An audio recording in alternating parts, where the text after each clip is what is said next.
नमस्कार, बंगाल तंत्र में आप सबका स्वागत है। आज मैं आप सबको कृत्या देवी की साधना का पूर्ण विधि विधान देने वाला हूँ।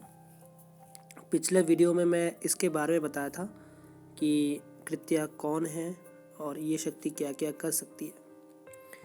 थोड़ा सा मैं बता देता हूँ आज। कृत्या शक्ति अगर साधना कोई साधक कर लेता है तो उसको फिर कोई भी समस्या नहीं रहता है, चाहे वो षटकर्म के हिसाब से हो, चाहे वो धन की समस्या हो, चाहे वो प्रेम की समस्या हो, या चाहे वो बुढ़ापे की समस्या हो, वो सारे समस्या से निजात पा लेता है। ठीक है। और ये शक्ति जो है आपको लगभग सब कुछ प्रदान करती है और अंत में ये अपने अंदर समाहित कर लेती है आपको, क्योंकि ये आपकी परम शक्ति का ही अंश है। ये ऐसी साधना है देव देवी के बाद में, ठीक है, जो महादेवी और महादेव है, ठीक है, त्रिदेव है, उनके बाद ही ये शक्ति का साधना होती है। अगर कोई ये साधना कर लेता है तो उसको फिर कोई और शक्ति की ज़रूरत ही नहीं है। आपका जो शारीरिक क्षमता है वो बहुत ज़्यादा बढ़ जाता है नॉर्मल से। आपके अंदर रोग नहीं होते। आपका दिमाग का थर्ड आई ओपन हो जाता है, जिसमें अपने दिमाग की चरम सीमा तक आप पहुँच सकते हैं। नए नए साधना आप कर सकते हैं, ज्ञान आप उसमें अर्जन कर सकते हैं इस शक्ति से। तो इसका महत्व इतना है। और ये शक्ति का मैं अगर बोलूँ कि अगर कोई शक्ति धारण कर लेता है तो उसे एक तरीके से दिव्य दृष्टि मिल जाता है जो कहीं भी देख सकता है। तो ये शक्ति ऐसी पावरफुल है। ठीक है।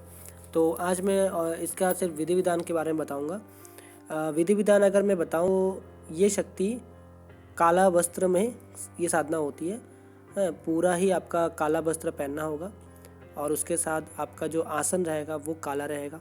ठीक है। साधना आप अमावस का रात से करेंगे, ग्रहण का रात हो तो और भी सही है। ठीक है।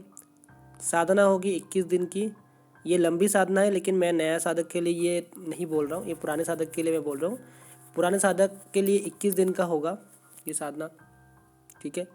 और इस साधना में आपको जो है करवे तेल जो होता है, जो सरसों का तेल, उसका दीपक जलाना है, मिठाई का भोग देना है। ठीक है।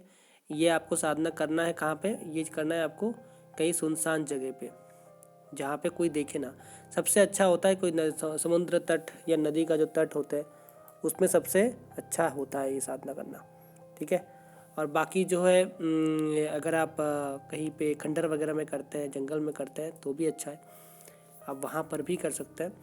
और उसके साथ इसका जो मंत्र वगैरह है मैं बताऊंगा,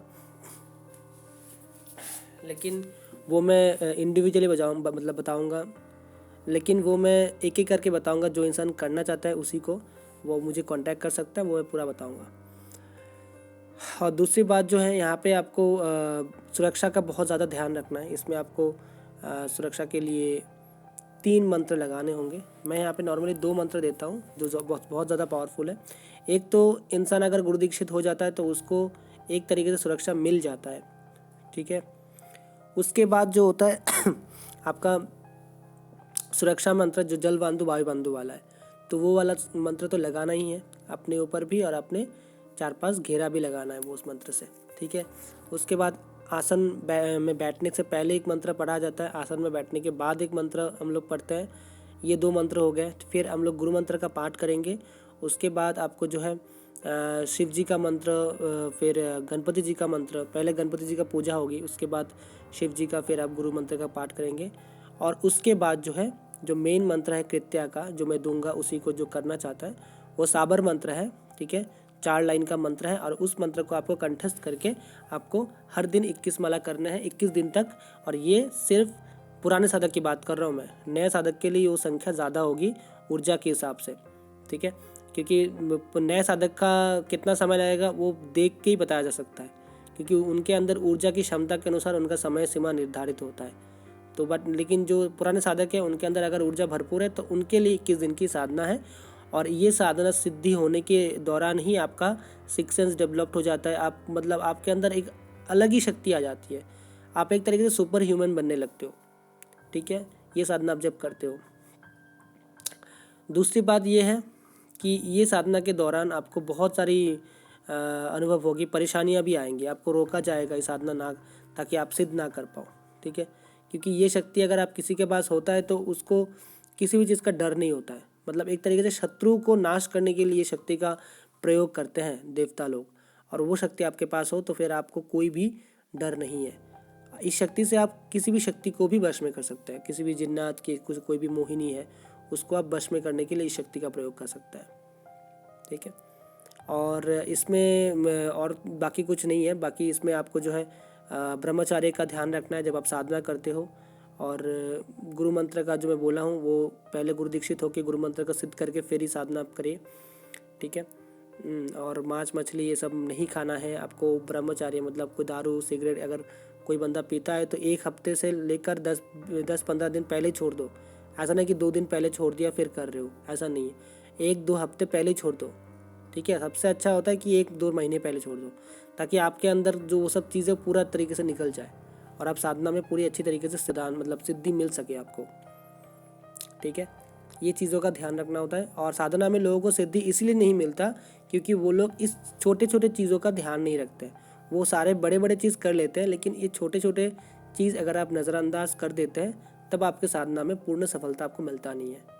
अनुभव होते हैं लेकिन उसको पूर्ण प्रत्यक्षकरण, पूर्ण सिद्धि, ये सब मिलने के लिए आपको छोटी छोटी चीज़ों को ध्यान में रखना बहुत ज़रूरी है।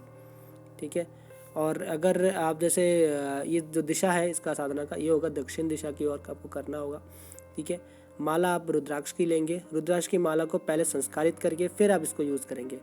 ठीक है, संस्कारित कैसे करना है वो मैं मेरे शिष्य को बता चुका हूँ, और जो भी इंसान को नहीं बताया तो आप कॉल कर लीजिएगा, बता देंगे। ये शनिवार को हम लोग करते हैं, शनिवार को नहीं, सोमवार के सुबह उठ के आपको जो है शिवलिंग के सामने एक मंत्र होता है, उस मंत्र को पाठ करना होता है। उसके बाद पंचामृत बना के फिर उसका शोधन करके फिर संस्कारण किया मतलब क्रिया होता है। तो मैं बताऊंगा वो सब चीज़ें, वो एक अलग वीडियो बनेगा। और जो भी इंसान करना चाहता है वो मुझसे कॉल करके पूछ सकता है। ठीक है, तो ये था कृत्य साधना का पूरी विधि विधान। बाकी सब कुछ हर वीडियो में सब कुछ नहीं बताया जाता, कुछ कुछ चीज़ें गुप्त रखा जाता है, आपको पता है, ताकि शक्ति का गलत इस्तेमाल ना हो। ठीक है, तो इसका आप ध्यान रखें और साधना को हमेशा आप गुरु से आज्ञा लेके गुरु के मार्गदर्शन में ही करें। ठीक है, तो आज के लिए इतना ही। अपना ख्याल रखिए। जय मां काली।